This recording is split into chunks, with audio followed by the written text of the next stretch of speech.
신구약 성경의 주요 현장인 터키를 제가 처음으로 여행한 것은 2001년 1월 겨울이었습니다. 오직 주님을 위해서 그 넓고 넓은 터키 대륙을 종횡무진 누비고 다녔던 사도 바울의 발자취를 따라서 무려 5,000km의 먼 거리를 여행하는 동안에 저 역시도 주님을 주인으로 모시고 살아가는 한 사람의 그리스도인으로서 많은 것을 느끼고 많은 것을 생각하고 많은 것을 배우고 또 많은 것을 결단하게 되었습니다.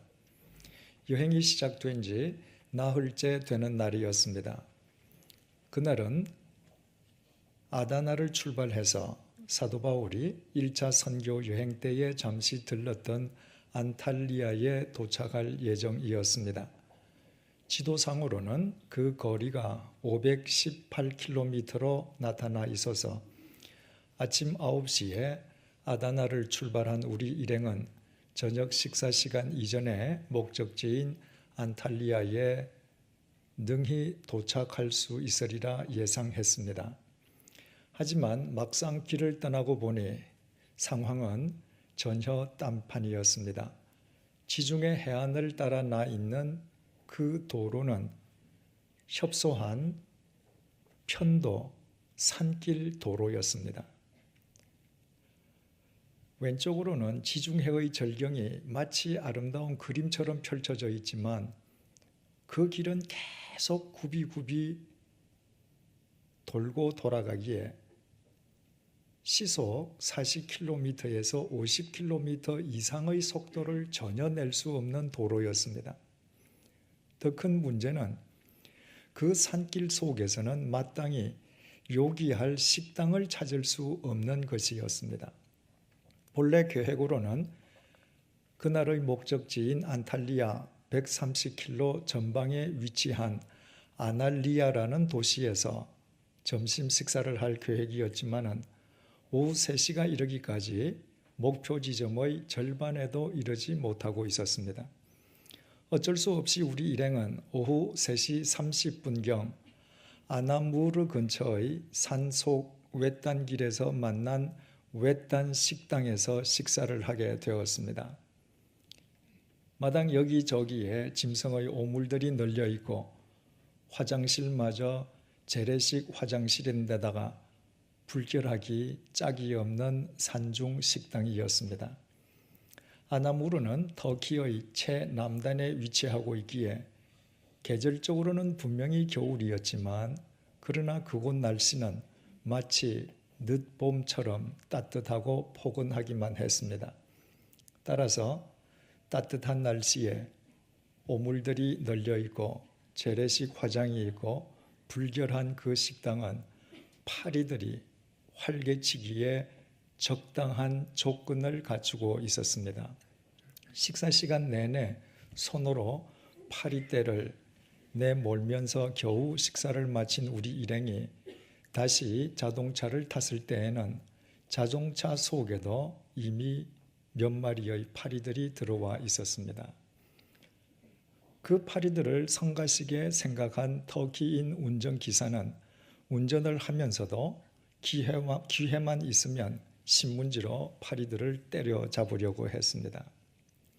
그 광경을 보는데 갑자기 제게 재미있는 생각이 떠올랐습니다. 자동차 안에 들어온 그 파리들을 가만히 내버려두면 그 파리들은 우리와 함께 이스탄불에 이를 수 있으리라는 생각이었습니다. 터키 최남단 아나무르에 살고 있는 파리가 무슨 도리로 그곳에서 1,000여 킬로미터 떨어져 있는 대도시 이스탄불을 날아갈 수 있겠습니까? 아나무르의 파리는 아나무르의 파리로 부화해서 아나무르의 파리로 살아가다가 어느 날 아나무르의 파리로 죽을 뿐입니다. 아나무르의 파리들은 같은 터키 내에 살면서도 같은 터키 내에 대도시 이스탄불이 있다는 사실도 모르고 그 도시가 얼마나 세계적이며 역사적인 도시인지도 알지 못합니다. 그러므로 그 파리를 그냥 그대로 내버려 두면 어쩌면 아나무르의 파리들 가운데 이스탄불에 입성하는 최초의 파리들이 될지도 모를 일이었습니다.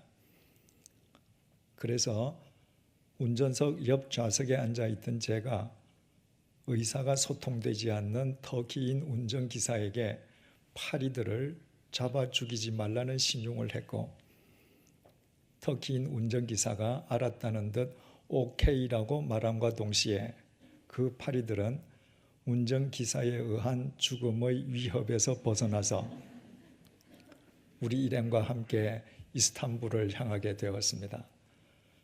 그 이튿날 아침부터 이스탄불에 도착하기까지 엿새 동안 매일 아침 저는 자동차를 타면 제일 먼저 여전히 파리들이 들어있는지 살아있는지 먼저 확인하곤 했습니다. 계속 자동차가 북쪽을 향해 달려가느라 날이 갈수록 바깥 온도가 엄청나게 추워져 갔기에 하루에도 몇 번씩이나 자동차 문을 여 닫았지만 그 파리들은 도무지 밖으로 나가려 하지 않았습니다. 그 결과 그들은 무사히 저와 함께 이스탄불에 입성했습니다.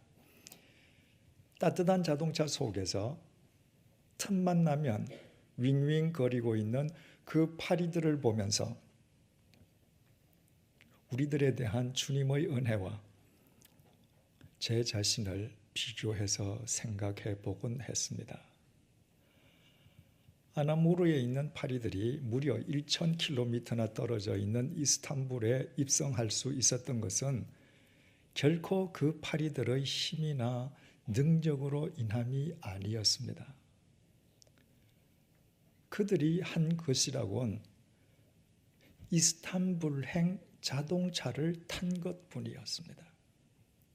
그 자동차를 탄 뒤에는 그 자동차에서 내리지 않고 계속 그 자동차 안에 머물러 있었던 것뿐입니다.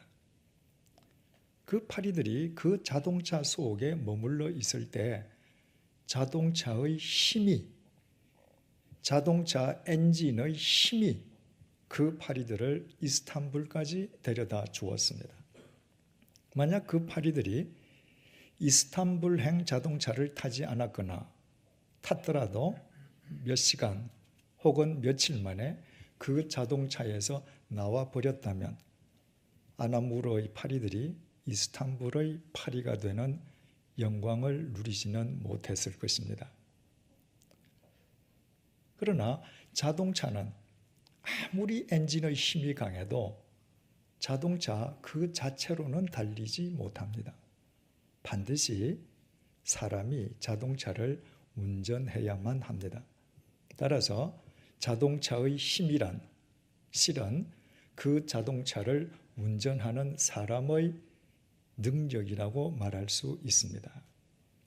이처럼 그 자동차를 운전하던 자동차의 힘, 그 자동차의 힘, 즉 그 자동차를 운전하던 운전기사의 능력에 의해서 그 파리들이 이스탄불까지 갈 수 있었던 것은 분명한 사실입니다. 그러나 그것만으로는 안 됩니다.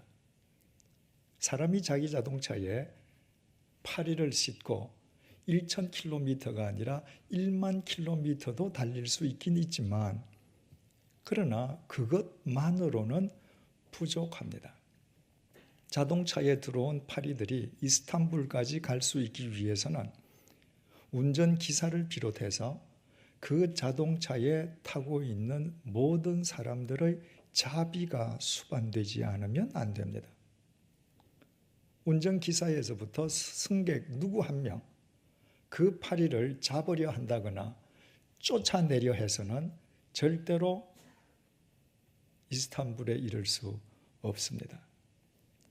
따라서 그 파리들은 계속 윙윙거리면서 부산을 떨었지만 그러나 그 자동차에 타고 있는 우리 일행들의 자비와 운전기사의 능력을 힘입어서 여권도 차표도 없이 이스탄불의 파리로 그 신분이 바뀌게 되었습니다. 이 세상에서 죽음의 굴레를 벗어날 수 있는 인간은 아무도 없습니다. 죄의 삭선 사망이기에 죄인된 인간에게는 죽음을 물리치거나 깨트릴 힘 혹은 능력이 없기 때문입니다. 그러므로 죄인된 인간 그 자체로는 죄인으로 이 세상에 태어나서 한평생 죄인으로 살다가 죄인으로 어느 날 사라질 수밖에 없습니다. 그러나 우리 주님께는 그 죽음을 깨트릴 힘과 능력이 있습니다. 주님께서 그 힘과 능력을 십자가 위에서 보여주셨습니다. 인간이 받아야 할 죄의 형벌을 대신 받으시기 위해서 십자가 위에서 못 박혀 돌아가셨던 주님께서는 사흘째 되는 날 그 죽음을 깨트리고 영원히 부활하셨습니다. 그러므로 누구든지 예수 그리스도 안에 있기만 하면 죽음으로부터 생명으로 옮겨질 수 있습니다.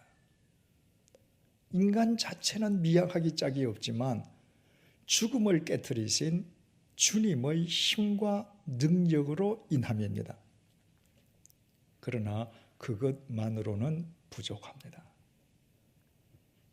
만약에 주님께서 죽음을 깨트리시는 그 강력한 힘과 능력으로 인간을 심판하기만 하신다면 이 세상 인간 가운데에 살아남을 사람은 단 한 명도 없습니다. 주님께서는 죽음을 깨트릴 힘과 능력을 지니고 계실 뿐만 아니라 하찮은 인간들에게 자비 또한 베풀어 주시는 분이시기에 우리는 그분의 힘과 자비에 힘입어서 죽음의 자식에서 생명의 자식으로 우리의 신분이 바뀌어지는 것입니다. 마치 이스탄불행 자동차를 탔던 아나무르의 파리들이 이스탄불의 파리로 그 신분이 바뀌어진 것과 같습니다. 자동차 안에서 이런 생각들을 하면서 마치 제 자신이 그 파리들을 위한 메시아라도 된 듯한 뿌듯함을 느꼈습니다. 애당초 그 파리들을 잡아 죽이려 했던 터키인 운전기사를 제가 만류하지 않았더라면 그 파리들은 절대로 이스탄불의 파리가 되는 그 큰 선물을 받을 수 없었을 것이기 때문입니다.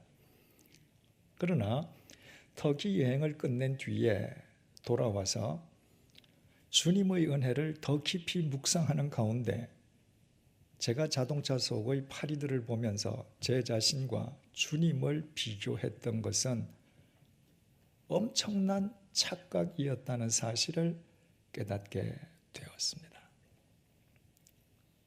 분명히 운전기사의 능력과 그 자동차를 타고 있는 우리 일행의 자비로 아나무르의 파리는 이스탄불의 파리가 되었습니다. 그러나 그것은 그 파리들을 둘러싸고 있는 외적 상황의 변화를 뜻할 뿐일 뿐 그 파리들의 존재 자체가 변화된 것을 의미하지 않았습니다. 그 파리들은 아나무르에서도 파리였고 이스탄불에 도착해서도 여전히 변함없는 파리였을 뿐입니다. 제가 그 파리들을 아나무르에서 이스탄불로 데리고 갔다고 해서 그 이후에 그 파리들의 생명을 지켜주거나 보호해 준 것은 아니었습니다. 따뜻한 남쪽에서 사는 그 파리들을 혹한이 몰아치는 추운 이스탄불로 데리고 가서 그 파리들이 그 추위 속에서 생존할 수 있도록 필요한 것들을 책임져 준 것도 아니었습니다. 저는 그 파리들을 위해서 아무것도 해준 것이 없었습니다. 아니, 그 파리들을 위해서 그 무엇도 해줄 힘이나 능력이 제게는 없었습니다. 이처럼 남쪽에 사는 파리들이 추운 북쪽에서 적응할 수 있도록, 생존할 수 있도록 존재의 변화를 깨해줄 수도 없는 제가, 그들의 생명을 책임지고 보호해 줄 수도 없는 제가 그 남쪽의 파리들을 춥고 추운 북쪽으로 끌고 간 것은 결코 그 파리들에 대한 자비나 선물일 수가 없었습니다. 우리 일행이 이스탄불에 도착하던 밤은 혹한이 몰아쳤습니다. 얼마나 추웠던지 꽤 괜찮은 식당에서 저녁 식사를 하는데도 두터운 겉옷을 벗을 수가 없을 정도였습니다. 그렇다면 이스탄불에서 헤어진 그 파리들이 그 이후에 어떻게 되었겠습니까? 필경 둘 중의 하나일 것입니다. 평소에 그 파리들을 눈의 가시로 생각하던 운전기사에 의해서 잡혀 죽었거나 아니면 이스탄불의 혹한에서 얼어 죽었을 것입니다. 그렇다면 그 파리들을 아나무르에서 이스탄불로 데리고 간 것은 그 파리들에 대한 무서운 저주요 재앙이었습니다. 대체 남쪽에 살고 있는 파리가 세계적인 대도시 북쪽 이스탄불에 갔다 한들 그것이 그 파리들에게 무슨 의미와 가치가 있겠습니까? 그 파리들에게 있어서 지상의 낙원은 더러운 오물들이 널려 있고 재래식 화장실이 있고 지저분하기 짝이 없는 아나무르 산속의 그 외딴 식당이 아니었겠습니까? 그 식당에 잘 살고 있는 파리들을 애꿎게 이스탄불까지 끌고 가서 추위 속에 얼어 죽게 했으니 저는 그 파리들에게 참으로 몹쓸 짓을 한 사람이었습니다. 그럼에도 마치 그 파리들에게 메시아라도 된 듯한 자족감에 빠져 있었으니 그것이야말로 무지의 소치였던 것입니다. 하나님께서 예수 그리스도 안에서 우리를 죽음의 자리로부터 생명의 자리로 옮겨주셨습니다. 그러나 그 이후에 하나님께서 더 이상 아무것도 하시지 않고 너희들끼리 그곳에서 너희들 자력으로 살아보라고 우리를 내버려 두시고 방치해 두신 것이 아니었습니다. 하나님께서는 우리가 구원받은 그리스도인답게 살 수 있도록 당신의 영이신 성령님을 우리에게 선물로 부어주셨습니다. 그래서 하나님의 그 선물은 남쪽에 잘 살고 있는 파리들을 그저 재미삼아 북쪽으로 끌고 가서 얼려 죽여버리고서도 그것을 자비로운 선물로 생각했던 것과 같은 선물과는 근본적으로 다른 선물입니다. 그 선물은 이 세상 그 어떤 선물과도 비교할 수가 없습니다. 그 선물은 우리의 생명을 영원토록 가꾸어주는 하나님의 생명 그 자체이시기 때문입니다.